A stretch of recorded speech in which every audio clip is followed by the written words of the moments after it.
Chapter 46. The word of the Lord which came to Jeremiah the prophet against the Gentiles.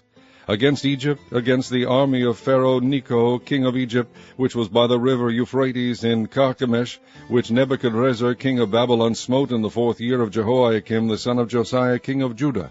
Order ye the buckler and shield, and draw near to battle. Harness the horses, and get up, ye horsemen, and stand forth with your helmets. Furbish the spears, and put on the brigandines. Wherefore have I seen them dismayed, and turned away back? And their mighty ones are beaten down, and are fled apace, and look not back. For fear was round about, saith the Lord. Let not the swift flee away, nor the mighty man escape. They shall stumble and fall toward the north by the river Euphrates. Who is this that cometh up as a flood, whose waters are moved as the rivers? Egypt riseth up like a flood, and his waters are moved like the rivers. And he saith, I will go up, and will cover the earth. I will destroy the city, and the inhabitants thereof. Come up, ye horses, and rage, ye chariots, and let the mighty men come forth, the Ethiopians and the Libyans that handle the shield, and the Lydians that handle and bend the bow.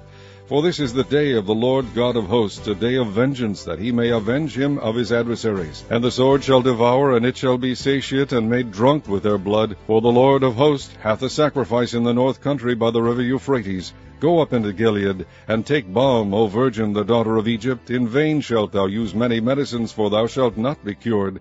The nations have heard of thy shame, and thy cry hath filled the land. For the mighty man hath stumbled against the mighty, and they are fallen both together. The word that the Lord spake to Jeremiah the prophet, how Nebuchadrezzar king of Babylon should come and smite the land of Egypt. Declare ye in Egypt, and publish in Migdol, and publish in Noph, and in Taphanes. Say ye, stand fast and prepare thee, for the sword shall devour round about thee. Why are thy valiant men swept away? They stood not, because the Lord did drive them. He made many to fall, yea, one fell upon another. And they said, Arise, and let us go again to our own people, and to the land of our nativity, from the oppressing sword. They did cry there, Pharaoh king of Egypt is but a noise. He hath passed the time appointed. As I live, saith the King, whose name is the Lord of hosts, surely as Tabor is among the mountains, and as Carmel by the sea, so shall he come. O thou daughter dwelling in Egypt, furnish thyself to go into captivity, for Noph shall be waste, and desolate without an inhabitant. Egypt is like a very fair heifer, but destruction cometh, it cometh out of the north. Also her hired men are in the midst of her like fatted bullocks, for they also are turned back, and are fled away together. They did not stand, because the day of their calamity was come upon them, and the time of their visitation. The voice thereof shall go like a serpent, for they shall march with an army, and come against her with axes, as hewers of wood. They shall cut down her forest, saith the Lord, though it cannot be searched, because there are more than the grasshoppers, and are innumerable. The daughter of Egypt shall be confounded, she shall be delivered into the hand of the people of the north. The Lord of hosts, the God of Israel, saith, Behold, I will punish the multitude of No, and Pharaoh, and Egypt, with their gods and their kings, even Pharaoh and all them that trust in him. And I will deliver them into the hand of those that seek their lives, and into the hand of Nebuchadrezzar king of Babylon, and into the hand of his servants. And afterward it shall be inhabited, as in the days of old, saith the Lord. But fear not thou, O my servant Jacob, and be not dismayed, O Israel. For behold, I will save thee from afar off, and thy seed from the land of their captivity. And Jacob shall return, and be in rest, and at ease, and none shall make him afraid. Fear thou not, O Jacob, my servant, saith the Lord, for I am with thee. For I will make a full end of all the nations whither I have driven thee. But I will not make a full end of thee, but correct thee in measure. Yet will I not leave thee wholly unpunished. Chapter 47. The word of the Lord that came to Jeremiah the prophet against the Philistines, before that Pharaoh smote Gaza. Thus saith the Lord, Behold, waters rise up out of the north, and shall be an overflowing flood, and shall overflow the land, and all that is therein, the city and them that dwell therein. Then the men shall cry, and all the inhabitants of the land shall howl. At the noise of the stamping of the hoofs of his strong horses, at the rushing of his chariots, and at the rumbling of his wheels, the fathers shall not look back to their children for feebleness of hands, because of the day that cometh to spoil all the Philistines, and to cut off from Tyrus and Zidon every helper that remaineth. For the Lord will spoil the Philistines, the remnant of the country of Caphtor. Baldness is come upon Gaza. Ashkelon is cut off with the remnant of their valley. How long wilt thou cut thyself? O thou sword of the Lord, how long will it be ere thou be quiet? Put up thyself into thy scabbard, rest and be still. How can it be quiet, seeing the Lord hath given it a charge against Ashkelon, and against the seashore? There hath he appointed it. Chapter 48. Against Moab, thus saith the Lord of hosts, the God of Israel, Woe unto Nebo, for it is spoiled. Kiriathaim is confounded and taken. Misgab is confounded and dismayed. There shall be no more praise of Moab. In Heshbon they have devised evil against it. Come and let us cut it off from being a nation. Also thou shalt be cut down, O madman, the sword shall pursue thee.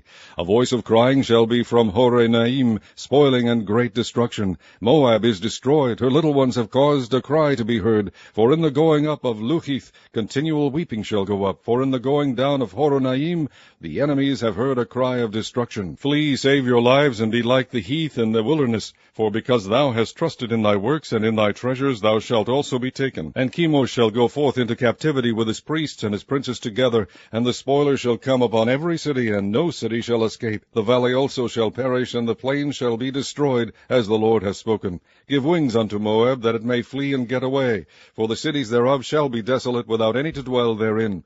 Cursed be he that doeth the work of the Lord deceitfully, and cursed be he that keepeth back his sword from blood. Moab hath been at ease from his youth, and he hath settled on his lees, and hath not been emptied from vessel to vessel, neither hath he gone into captivity. Therefore his taste remained in him, and his scent is not changed. Therefore, behold, the days come, saith the Lord, that I will send unto him wanderers, that shall cause him to wander, and shall empty his vessels and break their bottles. And Moab shall be ashamed of Chemosh, as the house of Israel was ashamed of Bethel, their confidence. How say ye, We are mighty and strong men for the war? Moab is spoiled and gone up out of her cities, and his chosen young men are gone down to the slaughter, saith the King, whose name is the Lord of hosts. The calamity of Moab is near to come, and his affliction hasteth fast. All ye that are about him bemoan him, and all ye that know his name say, How is the strong staff broken, and the beautiful rod? Thou daughter that dost inhabit Dibon, come down from thy glory, and sit in thirst, for the spoiler of Moab shall come upon thee, and he shall destroy thy strongholds. O inhabitant of Aroer, stand by the way and espy. Ask him that fleeth, and her that escapeth, and say, What is done? Moab is confounded, for it is broken down. Howl and cry, tell ye it in Arnon, that Moab is spoiled. And judgment is come upon the plain country, upon Holon, and upon Jahazah, and upon Mephaath, and upon Dibon, and upon Nebo, and upon Beth Diblathaim, and upon Kiriathim, and upon Beth Gamul, and upon Beth Meon, and upon Kirioth, and upon Bozrah, and upon all the cities of the land of Moab, far or near. The horn of Moab is cut off, and his arm is broken, saith the Lord. Make ye him drunken, for he magnified himself against the Lord. Moab also shall wallow in his vomit, and he also shall be in derision. For was not Israel a derision unto thee? Was he found among thieves? For since thou spakest of him, thou skippedst for joy. O ye that dwell in Moab, leave the cities, and dwell in the rock, and be like the dove that maketh her nest in the sides of the hole's mouth. We have heard the pride of Moab. He is exceeding proud, his loftiness, and his arrogancy, and his pride, and the haughtiness of his heart. I know his wrath, saith the Lord, but it shall not be so. His lies shall not so affect it. Therefore will I howl for Moab, and I will cry out for all Moab. Mine heart shall mourn for the men of Kirheres. O vine of Sibmah, I will weep for thee with the weeping of Jazer. Thy plants are gone over the sea, they reach even to the sea of Jazer. The spoiler is fallen upon thy summer fruits and upon thy vintage. And joy and gladness is taken from the plentiful field and from the land of Moab. And I have caused wine to fail from the winepresses. None shall tread with shouting, their shouting shall be no shouting. From the cry of Heshbon even unto Elealeh, and even unto Jahaz, have they uttered their voice, from Zoar even unto Horonaim, as an heifer of 3 years old, for the waters also of Nimrim shall be desolate. Moreover, I will cause to cease in Moab, saith the Lord, him that offereth in the high places, and him that burneth incense to his gods. Therefore mine heart shall sound for Moab like pipes, and mine heart shall sound like pipes for the men of Kirheres, because the riches that he hath gotten are perished. For every head shall be bald, and every beard clipped, upon all the hands shall be cuttings, and upon the loins sackcloth. There shall be lamentation generally upon all the housetops of Moab, and in the streets thereof, for I have broken Moab like a vessel wherein is no pleasure, saith the Lord. They shall howl, saying, How is it broken down? How hath Moab turned the back with shame? So shall Moab be a derision and a dismaying to all them about him. For thus saith the Lord, Behold, he shall fly as an eagle, and shall spread his wings over Moab. Kirioth is taken, and the strongholds are surprised, and the mighty men's hearts in Moab at that day shall be as the heart of a woman in her pangs.